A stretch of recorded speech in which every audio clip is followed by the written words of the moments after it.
આ તરફ આપણે હવે વાત કરીશું અમીરગઢની તો અમીરગઢ તાલુકાના જેશોર રીંછ અભયારણ્ય વિસ્તારમાં વન્યજીવોનો શિકાર કરાતો હોવાની બાતમીના આધારે વન વિભાગ દ્વારા તપાસ કરતા 9 શિકારીઓ હથિયાર સાથે પકડવામાં આવ્યા છે।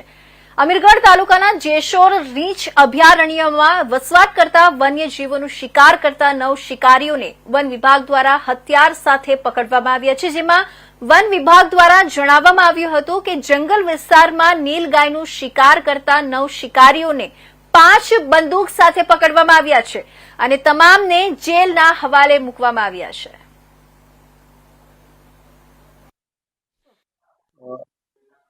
17 તારીખના રોજ વન્યજીવ ઇકબાલગઢની કપાસિયા રાઉન્ડની અંદર ખાનગી રાહે બાતમી મળતા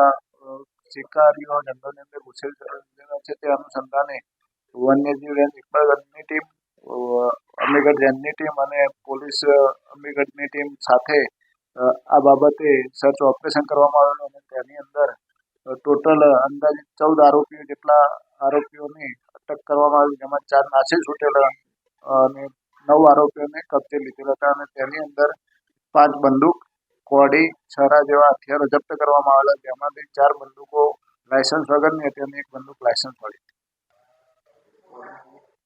અને આ આરોપીઓને કોર્ટમાં રજૂ કરી અને કોર્ટે